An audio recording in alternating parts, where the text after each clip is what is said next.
Welcome, everyone, to this evening's Berezovsky lecture. The Jewish Catholic Theological Exchange has been hosting public events for Catholics and Jews to reflect together on the shared theological mission of their life together for almost 20 years now.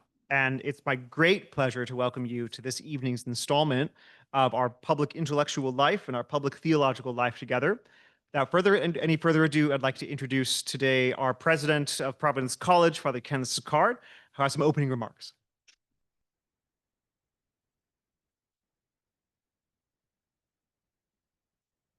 Good evening, everyone. It's a joy to welcome you to Providence College for this special gathering, which reflects the mission and the spirit of our community.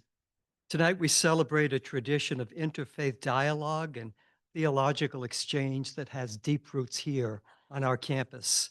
Before we begin, I'd like to acknowledge and thank Bishop Lewandowski for joining us this evening. Your presence is a blessing, and we're grateful for your continued support for our work in faith and scholarship. So welcome, Bishop. I also want to recognize Dr. Thomas Bolin, our current scholar in residence in Jewish studies and Jewish Christian relations. I'd like to express my deep appreciation for his presence and contributions. His scholarship, his spirit of dialogue, and his commitment to interreligious understanding enrich our campus in profound ways. So let's acknowledge him. Now, the Jewish Catholic Theological Exchange was formally established in 2008, but its roots stretch back much further. In fact, our tradition of community interfaith engagement dates to 1932, when then President Father Lorenzo McCarthy hosted the first interfaith gathering at Providence College. And that moment planted a seed, and over the decades, it has grown into a vibrant commitment to dialogue, learning, and friendship across religious faith traditions. JCTE exemplifies that commitment. It brings together scholars, students, clergy, and community members to explore the theological, historical, and ethical dimensions of Jewish Catholic relations. It's an endeavor that is both academic and spiritual, and it is one that continues to shape the character of our college. This year also marks the 60th anniversary of Nostra Aetate, the landmark declaration of the Second Vatican Council that transformed the Church's relationship with non-Christian religions, and especially Judaism. Nostra Aetate called us to recognize the shared heritage between Jews and Christians and to reject all forms of anti-Semitism. Its legacy lives on in programs like JCTE and in the conversations we hold tonight.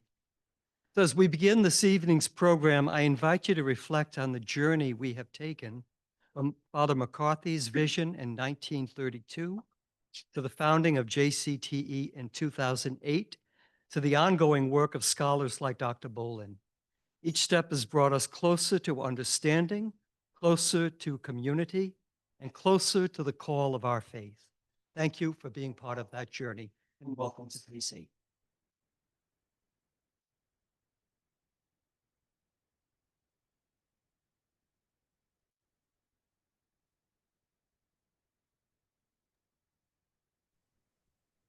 Thank you, Father Sicard. And good evening, everyone. I'm Arthur Urbano, Professor of Theology, Chair of the GCTE, Providence College's Jewish Catholic Theological Exchange Committee. And whether you're here in person in Rouen or with us on Zoom, I'd like to welcome all of you to this evening's lecture featuring Dr. Thomas Bolin, our scholar in residence in Jewish Studies and Jewish Christian Relations. And I'd like to also extend a special welcome to His Excellency, the Most Reverend Bruce Lewandowski, Bishop of the Diocese of Providence, who is with us here this evening. As Father Sicard here, we're very delighted and grateful to have you here with us this evening. This lecture series is named in honor of Faye Rozovsky, class of 1973. Faye and her late husband, Lauren, were good friends and enthusiastic supporters of the JCTE since our very first event back in 2008. And we're so thankful for her generosity, which has made this series possible. And we're very proud to honor her memory in this way. So today marks the anniversary of that revolutionary moment in the history of Jewish-Christian relations. On October 28th, 1965, the Second Vatican Council issued Nostra Aetate, the declaration on the relationship of the Church to non-Christian religions. And it's because of the teaching in that document that we're here this evening and that we've been doing the work of interreligious dialogue, education, and friendship building here at PC for the past almost 20 years or so. The document itself was revolutionary, not only in its contents, but in the process of its formation, as the church listened to the voices of leading Jewish figures of the time, including Abraham Joshua Heschel and Jules Isaac, and called for mutual understanding and respect between Jews and Christians that would grow from biblical and theological studies as of fraternal dialogues. And it's that teaching that we follow here in our program at PC. So this evening's lecture is being recorded and will be available on our website, jews-catholics.providence.edu. On our website, you can also learn more about the history of the JCTE and view past events, and also make a gift to help us continue the important work of interreligious engagement. So following Dr. Bolin's lecture, there will be time for questions from both the in-person and Zoom audiences. For those of you on Zoom, I invite you to place your questions in the Q&A feature at any time over the course of the evening, and my colleague, Father Gabriel, will field and present those questions. And for those of you in person, Professor Paul Melly will be there to pass around the mic. And I would just ask everyone who is in person and speaking, please do make sure that you speak directly into the mic so that the Zoom audience can hear. So without further delay, I would like to give the floor back to my colleague, Father Gabriel Torretta, who will introduce our speaker.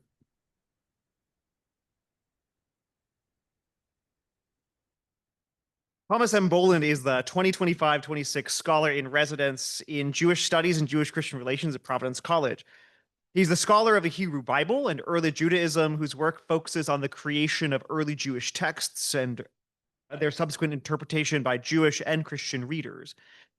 Throughout his 30-year career, Bolin has drawn attention to the persistence of anti-Jewish and supersessionist elements in academic biblical scholarship, beginning with his 1997 book, Freedom Beyond Forgiveness, the Book of Jonah Re-Examined, and including his 2012 commentary on Ezra and Nehemiah. He's also made a strong case for the importance of Jewish reception history in illuminating biblical texts, most notably in his 2017 book, Ecclesiastes and the Riddle of Authorship. His most recent book, A Word in Season, Reading the Bible Responsibly in a Polarized World, which came out this year, seeks to clarify the way the Bible is used in fraught social and political issues, in the hope of encouraging greater understanding among readers on opposite sides of many different debates. In addition to numerous articles that explore further issues on Jonah, Ecclesiastes, and Job, he's also written on the role of Jewish wisdom in the New Testament letter of James, the teachings of the Second Vatican Council on the Bible, and the history of the Jewish community in Rome. He's currently a consultant to the United States Conference of Catholic Bishops on the translation of scriptural texts. And prior to his arrival here at Providence College, he was full professor of theology and religious studies at St. Norbert College in Wisconsin. This evening, we have the great privilege to hear Dr. Bolin speak to us on the subject, To Everything a Season, Nostra Aetate, 60 Years On.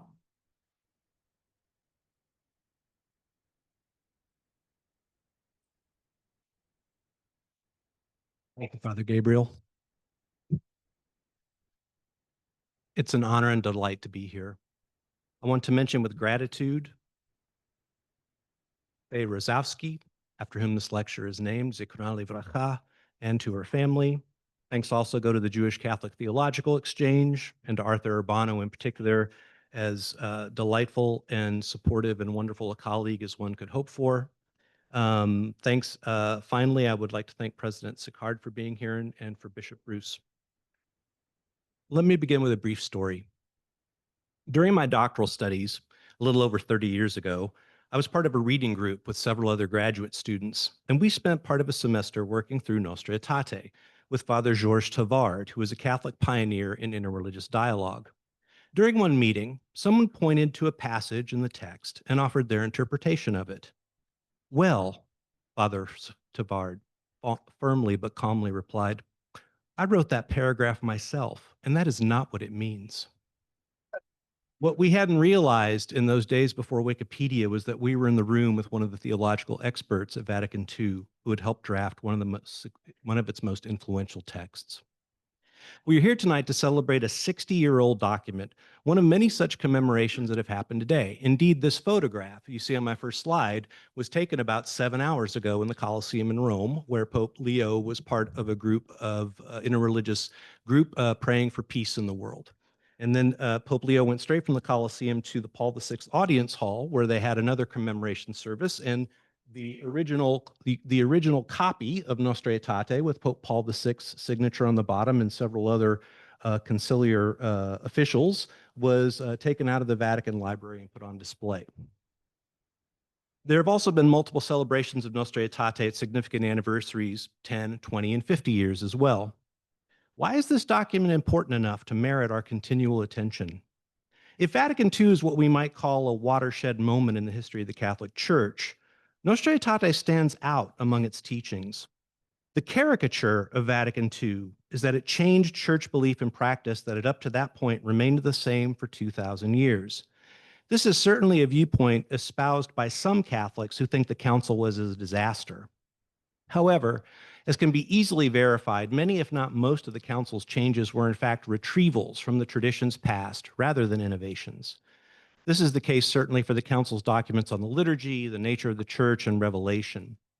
This isn't the case with Nostra Aetate, or to use its other title, the Declaration on the Relation of the Church to Non-Christian Religions. Here we do see some new things. The acknowledgement that other religions contain truth, that they are more than just erroneous beliefs in need of the church's correction by means of evangelization, and, significantly, that Judaism is a revealed religion whose people are loved eternally by God in an unbroken covenant. The change in the church's teaching on Judaism expressed in paragraph 4 of Nostra Aetate is an event of such significance that it requires constant engagement and celebration and recommitment. In honor of this, I want to look at a particular directive from Nostra Aetate's section on Judaism in the hopes of fostering further implementation of this landmark teaching of the church. So the section on Judaism in Nostra Aetate is called paragraph 4, and not 3 hours ago in Rome, Pope Leo called that section on Judaism the heart of the document of Nostra Aetate. And there we read, since the spiritual patrimony common to Christians and Jews is thus so great, the Sacred Synod wants to foster and recommend that mutual understanding and respect, which is the fruit above all of biblical and theological studies as well as of fraternal dialogues. Notice the primary role of biblical scholars and theologians in fostering understanding and respect. Their specific mention alongside the role of dialogue is important, I think, for 2 reasons. First, it implies that the work of trained Catholics occurs both inside the church as well as with Jewish dialogue partners. In other words, Catholic scholars are tasked with the important work of sharing their scholarship within the community of the church. Second, the dialogue with Judaism is understood to be what the Pontifical Council for Interreligious Dialogue in 2018 calls the dialogue of theological exchange. As the slide says, in which specialists seek to deepen understanding of those religious heritage represented in conversation and to appreciate the spiritual values of each the other. This dialogue is the essence of what the JCTE does here, of course. Fraternal dialogue, Nostra Aetate calls it, encompasses conversation, but also, and importantly, study of the work of the specialists and other religious traditions. In short, Catholic biblical scholars, of which I am one, are called by Nostra Aetate to be conversant with Jewish thought on the Bible, to incorporate that material in their own research where applicable, to share that research with the church, and to engage in fraternal dialogue with Jewish biblical scholars. A pretty tall order. But as the well-known and oft-quoted teaching of the Mishnah reminds us, while we're not obliged to finish the work, we can't walk away from it. As many in the audience already know, there's been much good work done in dialogue among Jewish and Christian biblical scholars in New Testament studies. Scholarship on the Gospels, the historical Jesus, and Paul have all been invigorated and reinterpreted so that many, although not all, of the polemical caricatures of Judaism, so long dominant in Christian biblical interpretation, have been replaced by more historically grounded and theologically nuanced understandings of first-century Judaism. In the words of my colleague Arthur Urbano, we now understand the Judaism of Jesus as something incarnational, essential to his identity, rather than something which he stood against. In this regard, I want to mention the important work done by scholars such as Amy Jill Ravine, Adele Reinhardt, Claudia Setzer, Mary Boyes, and PC's own Holly Taylor Kuhlman. This list could easily be extended. Regarding the New Testament, then, the dialogue of Jewish Catholic theological exchange appears vibrant. Because of that, and because I'm a Catholic scholar of the Hebrew Bible and of early Judaism, I want to draw our attention to the part of the Bible common to Jews and Christians, respectively known as the Tanakh and the Old Testament, and gauge the health of Jewish Catholic theological engagement there. Along the way, I will note some key features in the history of Christian scholarship on the Hebrew Bible, describe some recent developments in this area, and offer suggestions for next steps that will further incorporate the teaching of Nostra Aetate. So let's begin. Here are some moments in Christian engagement with Jewish biblical scholarship. As I regularly tell my mostly Christian students over my 31 years of teaching at Catholic colleges, 2/3 of the Christian Bible is Jewish. And while that commonality should be an opportunity for bridge building and mutual understanding, Christian history tells an altogether more somber story. Because early Christian thinkers looked to the Jewish scriptures for confirmation of their faith in Jesus, these texts were read as oracles whose predictions had been fulfilled by him. And although Judaism was often viewed negatively by the larger Greco-Roman environment, it also possessed a cultural validity due to its antiquity. Connecting themselves with this venerable legacy offered Christians a way to give their new religious movement legitimacy. Christians, therefore, had a lot at stake in their relationship to the Jewish scriptures, and unfortunately, they viewed their Christological interpretations of these texts as existing in an all-or-nothing competition with Jewish interpretive traditions. This explains the shocking tone of Justin Martyr's remark to his Jewish debate partner in the dialogue with Trypho. After offering a string of biblical quotations, Justin says, "David sung these, Isaiah announced them, Zechariah proclaimed them, and Moses wrote them. Do you know them, Trypho? You should. They are contained in your scriptures. Actually, not yours, but ours. For we believe them, but you reading them do not understand their meaning." Besides outright polemics such as Justin's, there's ample evidence that Christian intellectuals from as early as the 2nd century consulted with Jews about the meaning of Hebrew words underlying their Greek or Latin translations, or about how to interpret a passage. We see this in several places in the writings of Origen, the 2nd century church father, who often refers to, quote, a Hebrew master he consulted, and in one place in his writing offers 3 different Jewish interpretations of the meaning of a obscure Hebrew term mentioned in Ezekiel. Jerome famously studied Hebrew with a Jewish convert during his time as a monk in the Syrian desert, and the commentaries he wrote after his move to Bethlehem are replete with references to Jewish interpretations gleaned from his interaction with local Jews. Indulge me while I share with you Jerome's description of how he learned Hebrew. "When I was young and the desert solitude surrounded me, I was unable to bear the desire to sin in the heat of my nature. I tried to break them with fasting, but my mind still seethed. So I went to study Hebrew with one of the brothers who had been a Jew. After having mastered Quintilian's precision, Cicero's fluency, Fronto's gravity, and Pliny's smoothness, I learned an alphabet and devoted my mind to breathy and harsh words. What labor I suffered, what difficulties I endured, how often I despaired and how often I stopped, only to begin again the struggle of learning. My conscience bears witness to this suffering, as do those who lived with me. But thank the Lord that from these bitter seeds of learning I have harvested sweet fruits." Now, I've taught biblical Hebrew for over a quarter of a century, and I think Jerome's being a little dramatic here. In the Middle Ages, of course, we know that the Victorines in France, as part of their focus on the literal meaning of the biblical texts, had recourse to Jewish scholarship, and that the great Jewish commentator Rashi was read by several Catholic theologians.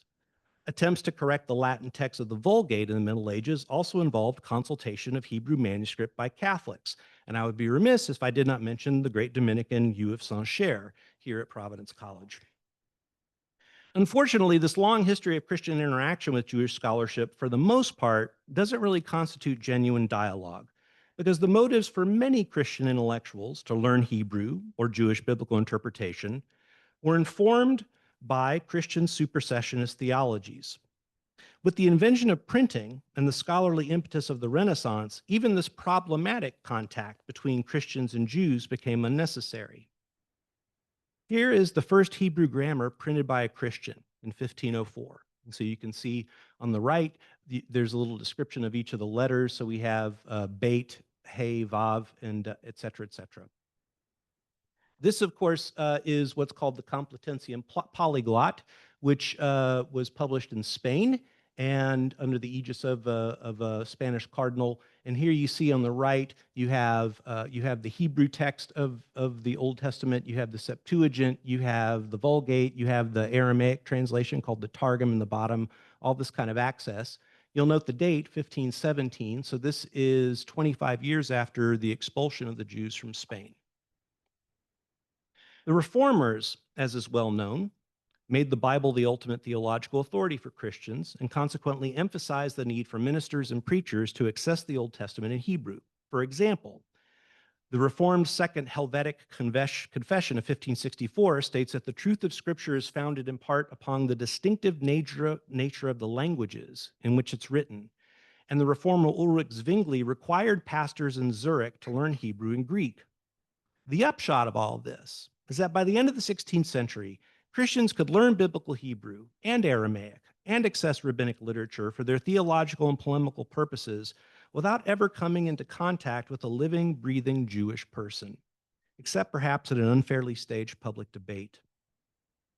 Much like the respectability that early Christians appropriated from their connections with Judaism in the time of the Roman Empire, humanistic and Reformation Christian writings on Judaism were given scholarly cachet by their authors' ability to read Jewish texts in Hebrew.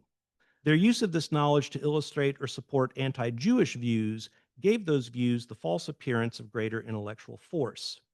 This insular nature of Christian study of Hebrew would continue until the 20th century, and indeed in some circles still persists.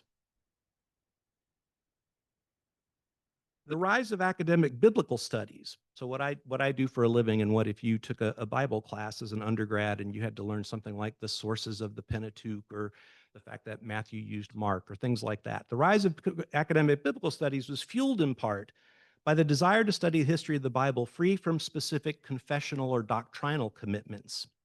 This self-imposed isolation from theology, however, did not prevent anti-Jewish and Semitic views from becoming enshrined in biblical criticism.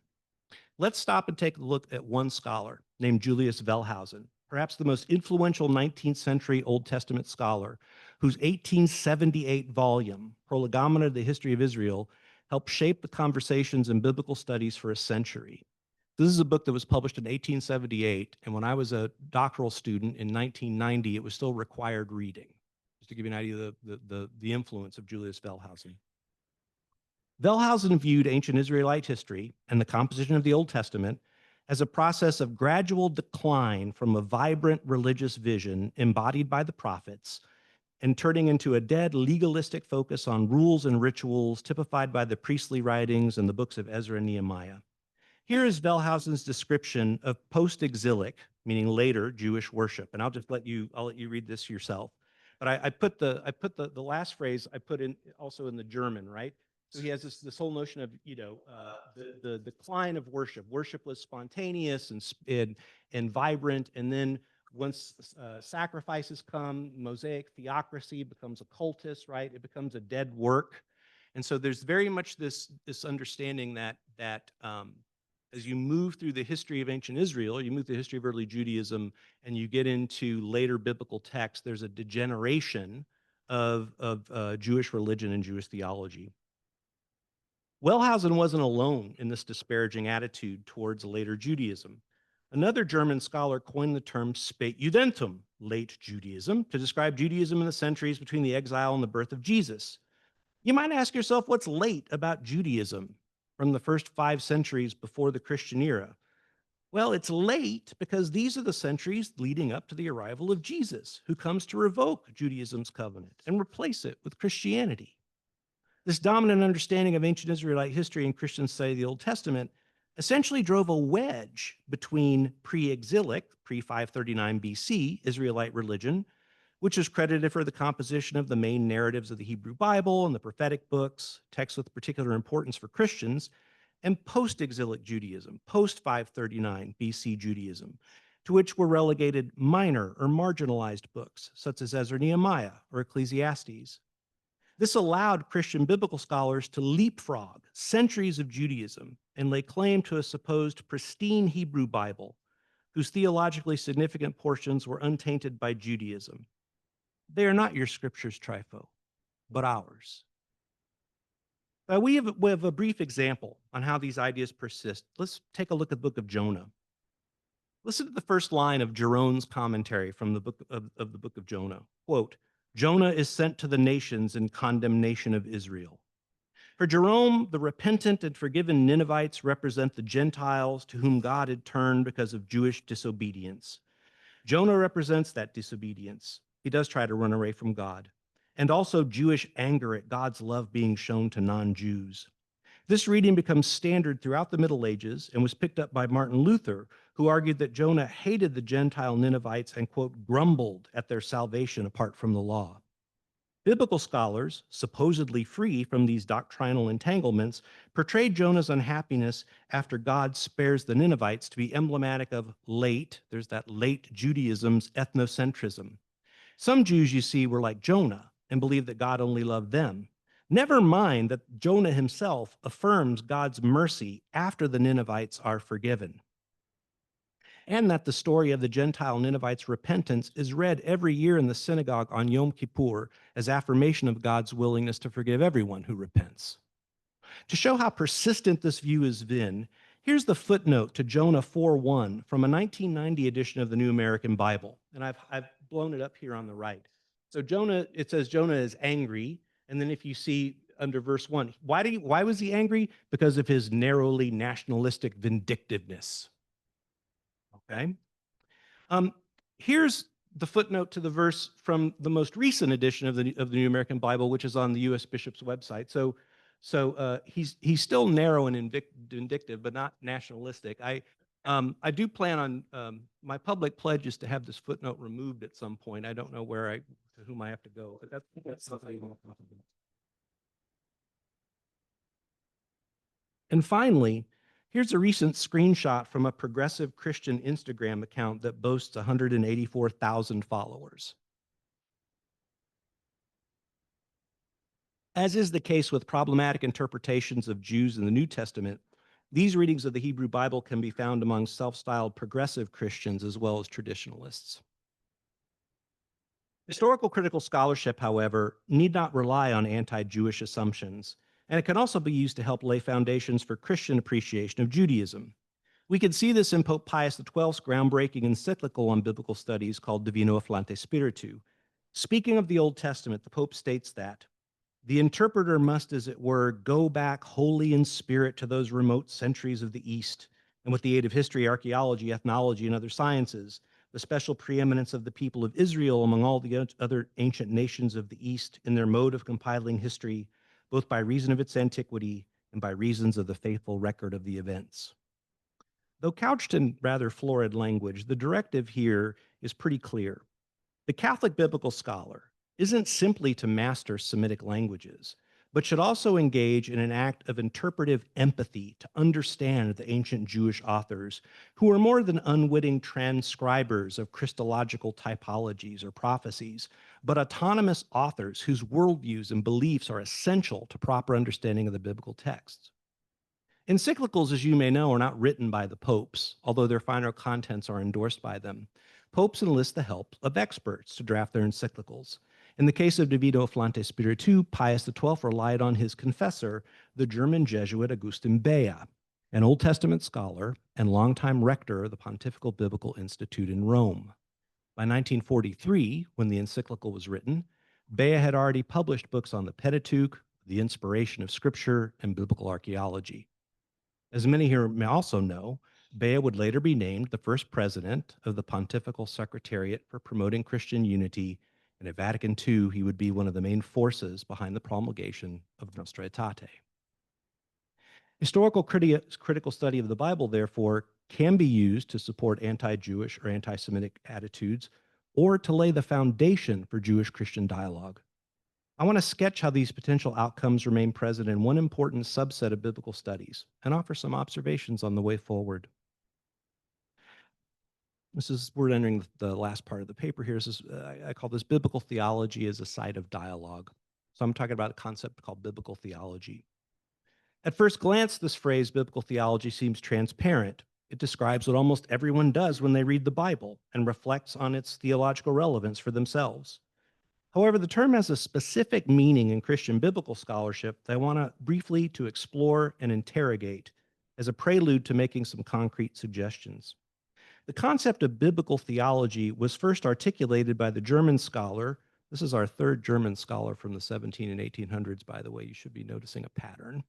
By the German scholar Johann Philipp Gebler in 1787. Gebler distinguished between what I would call descriptive biblical theology, which seeks to sort of just determine what were the religious understandings of the biblical authors, and constructive biblical theology, which uses the Bible to articulate a theological vision for its readers.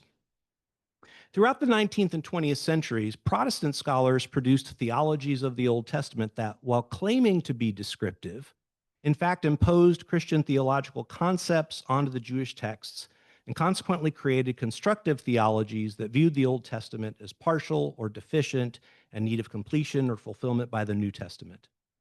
These external concepts, such as salvation history was a big one, view the Hebrew Bible as a narrative or a series of events that by necessity point toward something else, another event or step in the plot line of God's actions in history.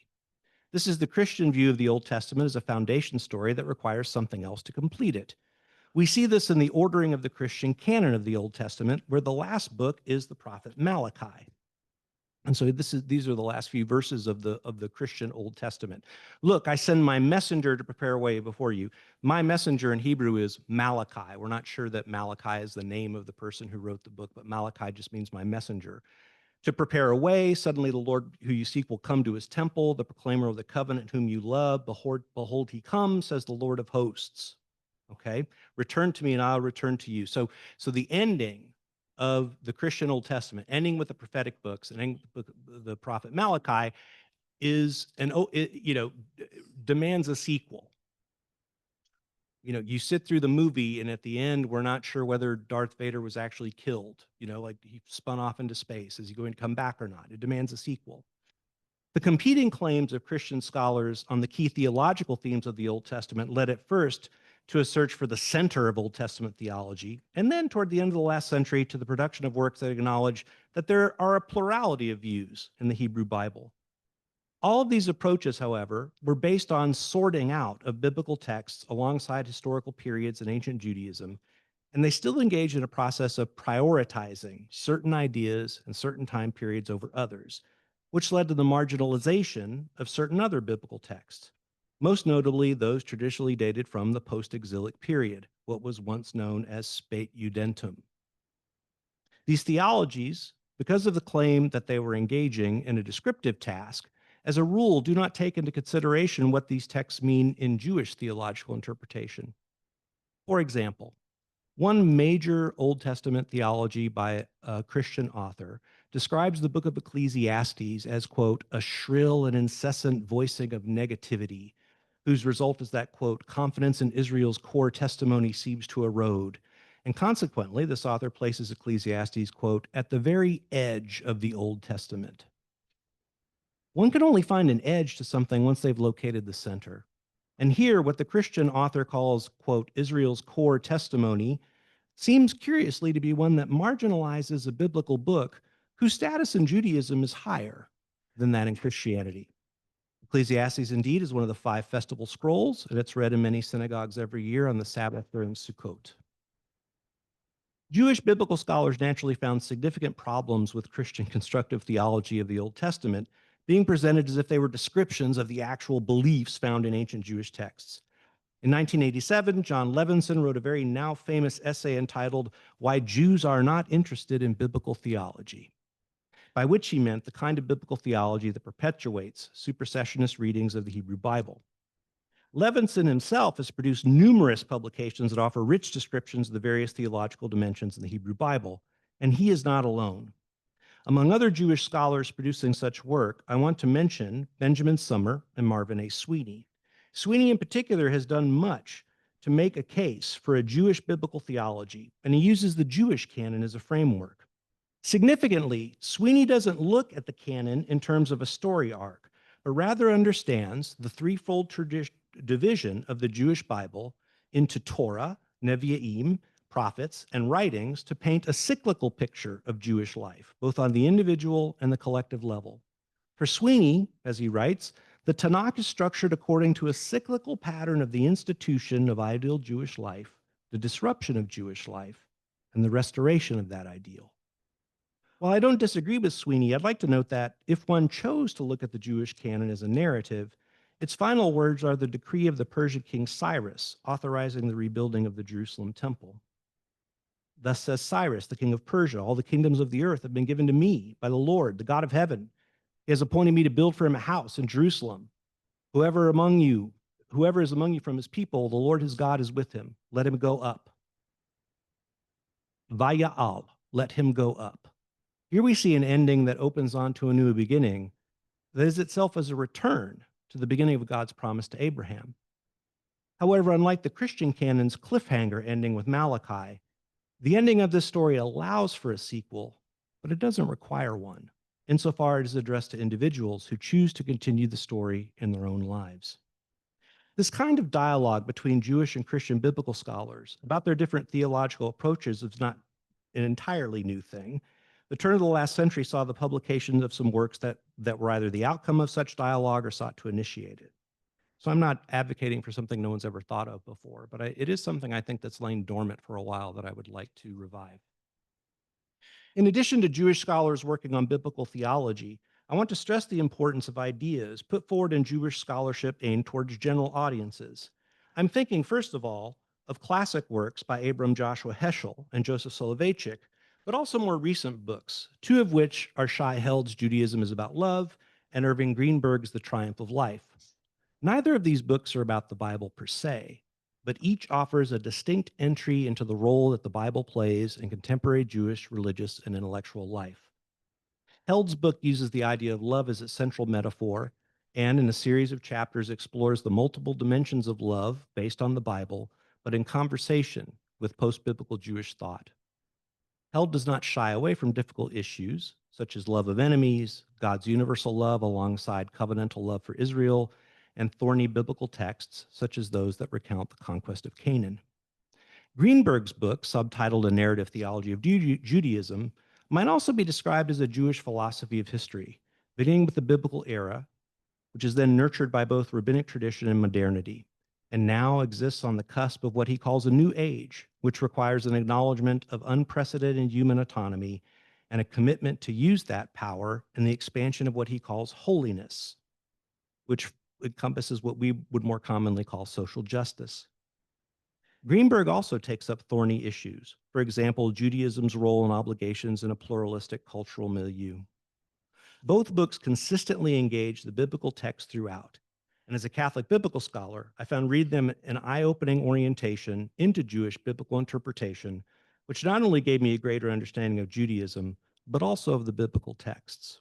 In particular, the primacy of the Torah and its rich interpretive potentials that form the foundation of Jewish theology offers the Christian reader a different way of looking at the Old Testament. Given that Christian readings usually focus on the prophets and certain limited sections of the Pentateuch, I would respectfully advocate for more reading like this on the part of Catholic biblical scholars as a contribution to the dialogue between specialists called for by Nostra Aetate. To be sure, this work is not non-existent, but it merits more attention from more scholars and that demands the production of more work that is aimed at non-specialist readers. Interreligious dialogue must begin from one's own faith commitment. You can't take part in a dialogue if you have nothing to share. Dialogue that takes seriously closely held beliefs and differences has been shown time and again to deepen participants' respect for others' religious beliefs, while also fostering a greater appreciation for their own. This has certainly been my experience over 3 decades of interaction with a variety of Jewish conversation partners and regular reading of ancient and modern Jewish text. As Pope Francis states in Fratelli Tutti, whose 5th anniversary is also celebrated this month, dialogue that acknowledges differences, quote, calls for the ability to recognize other people's right to be themselves and to be different.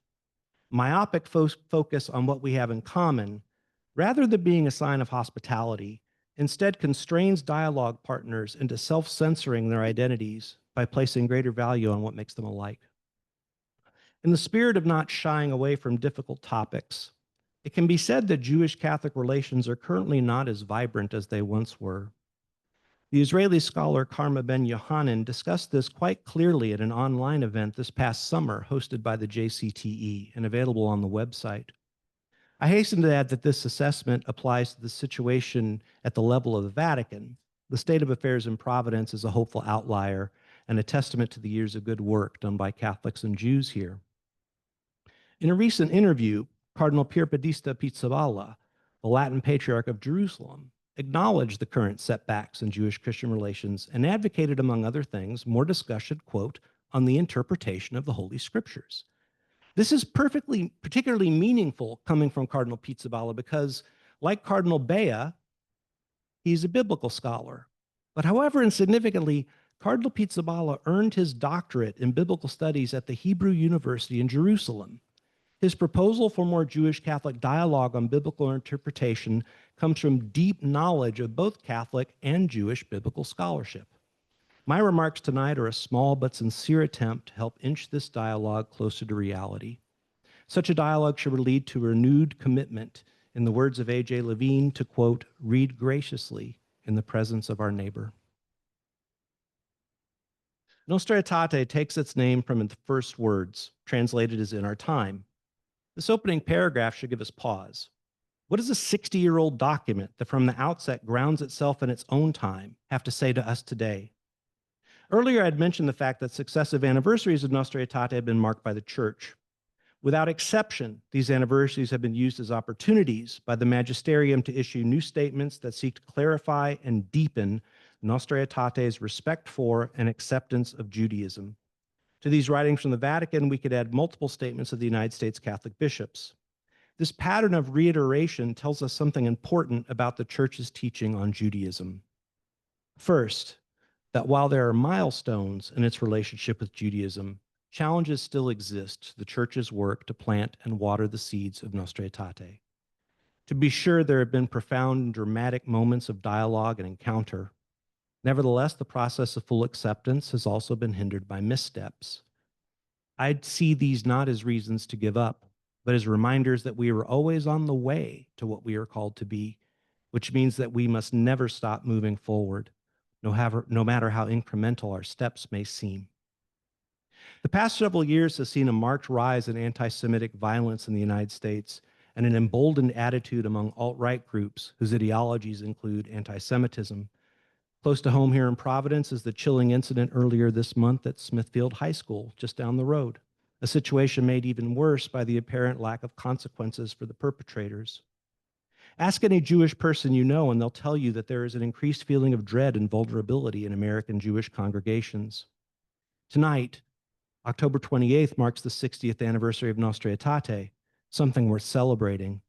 But I can't help but remember that yesterday, October 27th, is the 7th anniversary of the mass shooting at the Tree of Life Synagogue in Pittsburgh. Synagogues around the country now hire security guards every week to stand outside during Shabbat services. I know of very few Christians in the U.S. whose churches feel the need to take such measures. Like many of you, I look around at the rise of anti-Semitism alongside a host of other significant problems, and I am tempted to feel overwhelmed and helpless. But that is not how I'm going to end this talk.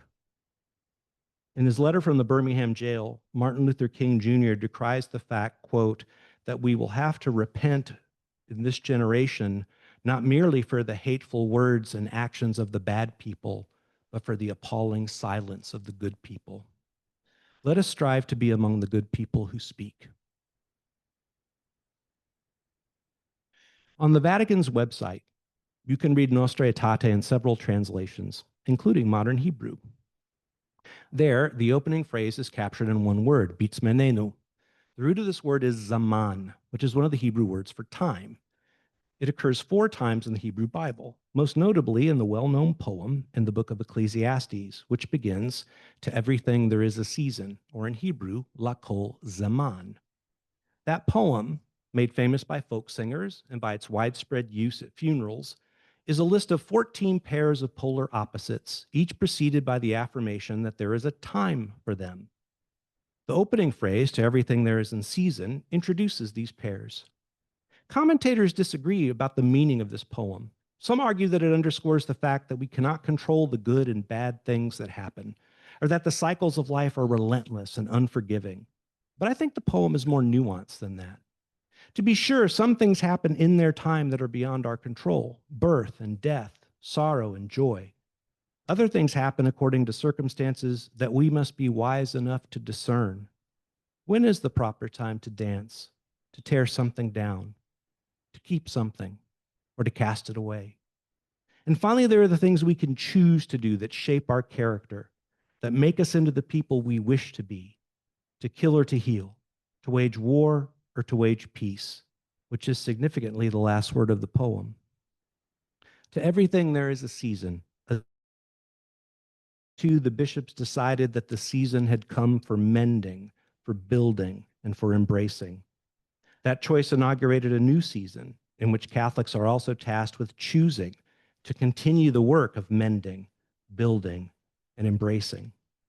60 years ago, the Church adopted a more faithful understanding of Judaism by noting that the time demanded it and inaugurated a new season of light after centuries of darkness. Nostra Aetate, in our time, doesn't just describe their world as it was in 1965. It is our time too. The Hebrew word zaman also occurs in an important Jewish blessing of Thanksgiving called the Shehecheyanu, which I find particularly beautiful and apt. It is a blessing to be said on joyous occasions, and it thanks God for, as the Hebrew reads, Shehecheyanu vekimanu vehigianu lazeman hazeh, for giving us life, sustaining us, and bringing us to this zaman, this season, this moment. I can think of no better way to end these remarks than with these words. Thank you.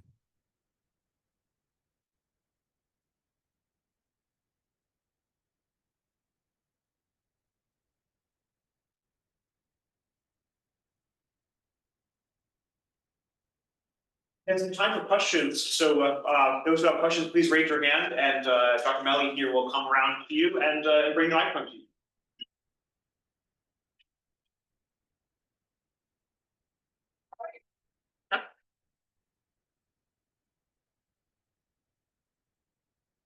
Thank you very much. My name is Chris Berard. I'm in the humanities program here at Providence College. And I wanted to ask you about the hateful commentary, the gloss on the book of Jonah. I don't know if we can go back to that for a quick second. Sure. And what you said was, it was about, I think it was the nationalistic vindictiveness of Jonah was the gloss. Is the best course of action to eliminate that gloss, to censor that gloss, to expunge that gloss from the commentary, or is a better course of action to leave it there and then to make a statement about why that is a flawed reading? Because I'm always of the opinion that the people that you want to address, in some cases, you're going to be writing for scholars, and they will be responding to that commentary tradition and earlier, so they'll have to refer back to it if they want to respond or engage with that earlier criticism. And in other cases, sometimes censorship is not the right way to correct, because the conspiracy theorists or whatever will say, hey, you know, I'm going to not read this new edition, and this is So I'm just kind of curious, maybe that would be a better, a corrective statement might be the better course of action. That's a great point, and it would not have occurred to me that you could say, you could have a note there that says, traditionally this has been read thus and so, but here are some problems with that. I think that makes complete sense. I mean, in terms of scholarship, you know, I was railing against that in a book I wrote in 1997, but the last thing I was going to do was subject you all to block quotes of what I had written. But I think that would open up an interesting question, and that's a teaching moment. And I think what you've done is I really appreciate that. Thank you.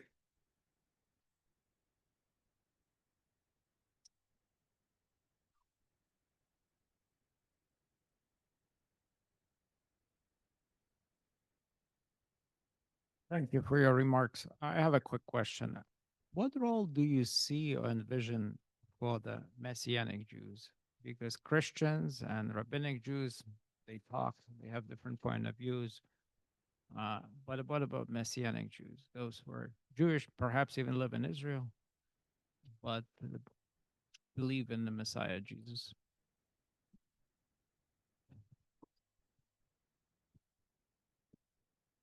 I've met some Messianic Jews in Wisconsin, of all places, if you can believe that. And I've had limited conversation with them. Of course, I mean, famously, you know, among some of the Lubavitcher Hasidim here in the United States, you know, there's a belief that the Rabbi Menachem Schneerson was the Moshiach, and so there are different kinds of ways of understanding that and talking about that. I don't know, and if someone here does know, feel free to chime in. I don't know of any dialogue attempts that have happened with Messianic Jews. The question I would ask myself, though, is, and I'm not sure if anyone has done any work on this, is given what percentage of Messianic Jews began as Christians who then decided to adopt a way of being Christian that involved following Jewish law in the way that that Judaism has developed over time.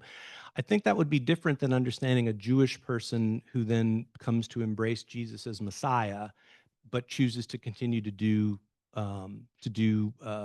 Jewish practices and things like that. Does that make sense? So for me, I think depending on sort of where is the source of people who become Messianic Jews, if they're Christians who adopt sort of Judaism in some kind of way, there's a part of me that thinks that's actually another Christian appropriation of Judaism, if I may be quite honest with you. But if we're talking about Jewish people who come to believe in Jesus, but then continue to, that would be another interesting point to think about how we would have dialogue with that.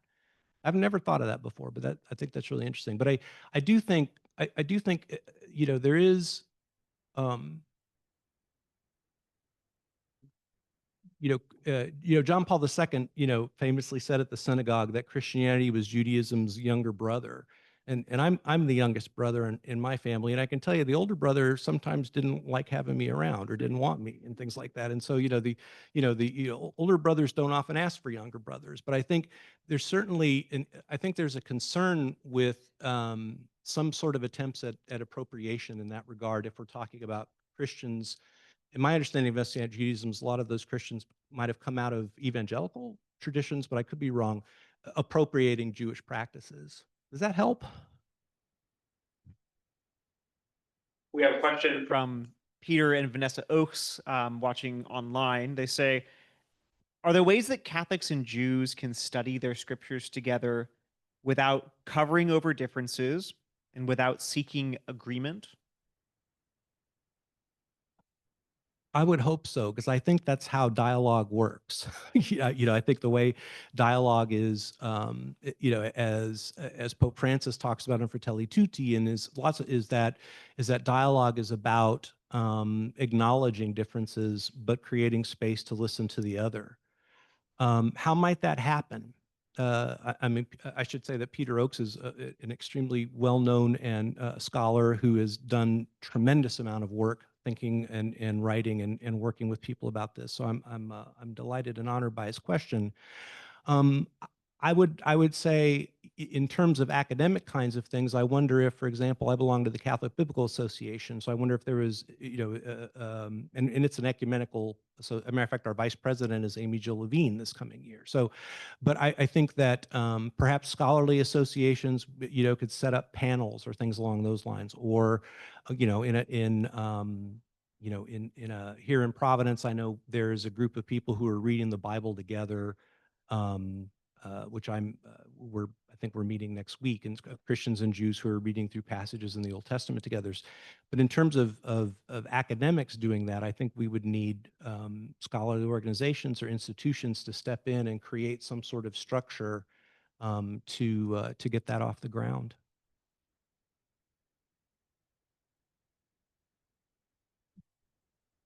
Hi. So I'm a student of theology and not biblical studies. So I was trying to like synthesize some of what you're saying with some of what I'm studying. And one of the things that I'm wondering is when we're having this dialogue and say we're talking about the book of Jonah, we're talking about the same text, but we're interpreting it through a totally different lens. And I'm just wondering, how can we have a dialogue that enriches both of those lenses without saying, one or the other is a more appropriate lens? That's a great question. I mean, Jonah is, so the issue of Jonah's anger, I would say, to say that Jonah is angry in chapter 4 because he doesn't want to see the non-Jewish Ninevites get forgiven is actually a misreading of the text. Just apart from that, it's been picked up by Christians. And there's a lot of scholarship on that. I mean, what Jonah seems to be mad about, and I don't want to get too, I mean, we could, but what Jonah seems to be angry about is that he pronounced this prophecy of doom and then it didn't come true. And so he's angry about his status as a prophet. And so that's what's really sort of driving it. Because he says to God, it's like, this is why I ran away, because I know. And then he quotes this beautiful creed from Exodus 34. You are God, you are compassionate and merciful and kind and forgiving, et cetera, et cetera. So that would be an example of, I think, Jonah. That example from Jonah doesn't really fit your very good question. Another example from Jonah might be the fact that as early as the Gospels of Matthew and Luke, we have the idea that Jonah is read typologically, right, as symbolizing the death of Jesus, the death and resurrection of Jesus, because Jesus says in Matthew and Luke, Jonah was in the belly of the fish for 3 days and 3 nights, so the Son of the Man will be. And I think that might be a space then to think about those different understandings of Jonah, and that would be a space for dialogue. But I think calling Jonah angry, and angry because he's angry because the Ninevites aren't Jewish, but they got forgiven, to me is an example of sort of biblical scholarship, Christian biblical scholarship that was too much unduly influenced by supersessionist readings. But I think talking about Jonah in terms of his typological, and actually, there's a surah in the Quran named after Jonah. So this could be a space for even Muslim dialogue as well. So.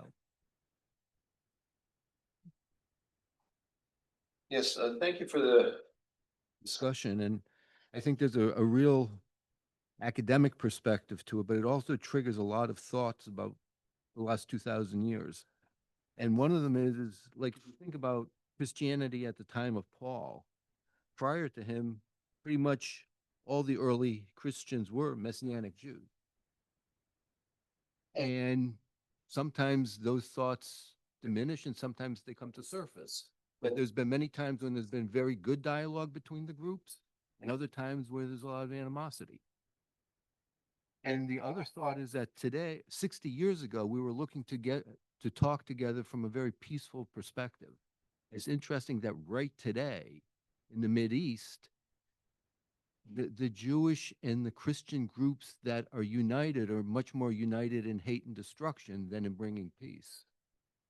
And both the Torah and the New Testament kind of open up questions, but don't give us the answer.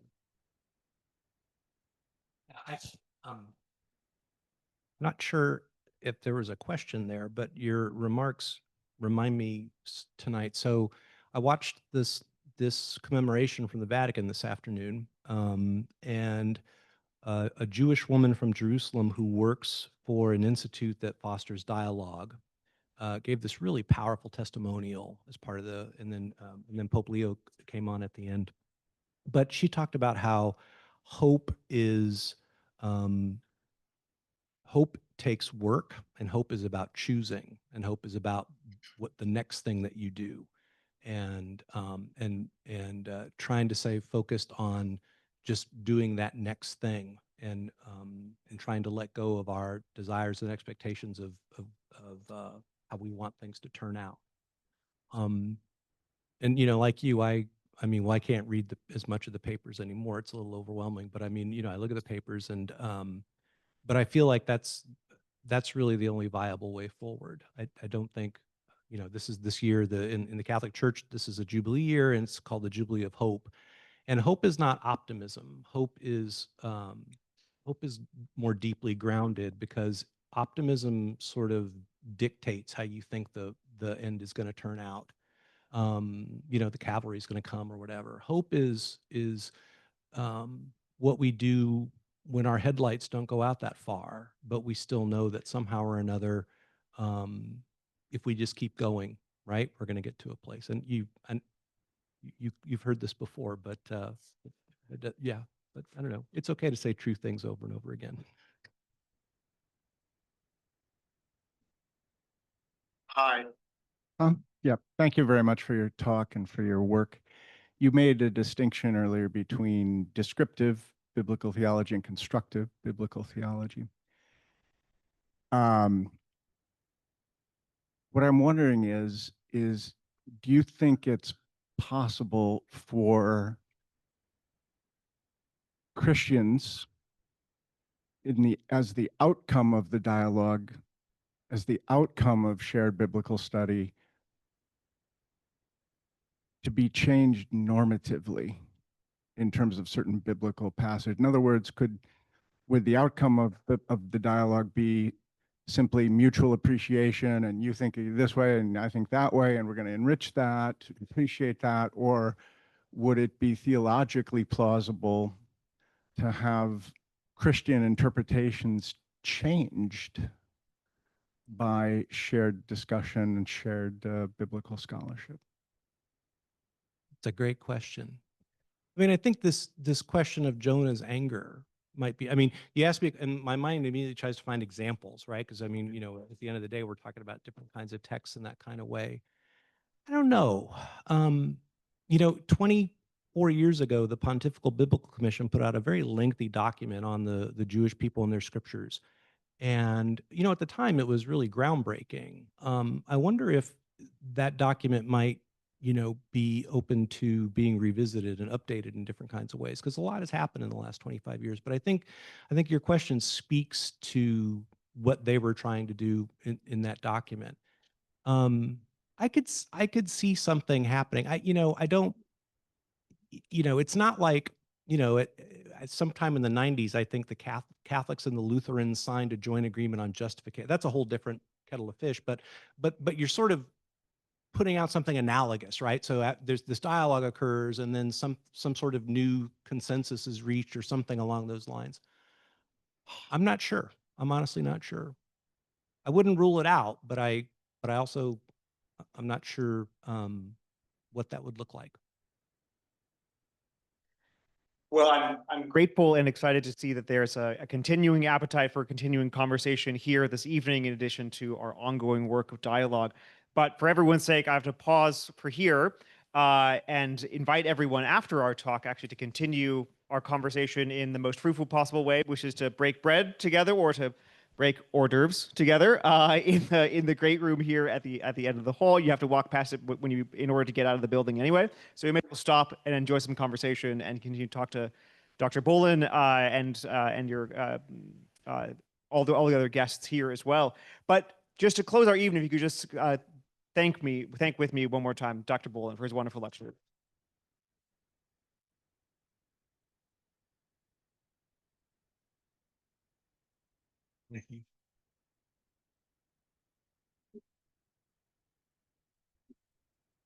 Get all that.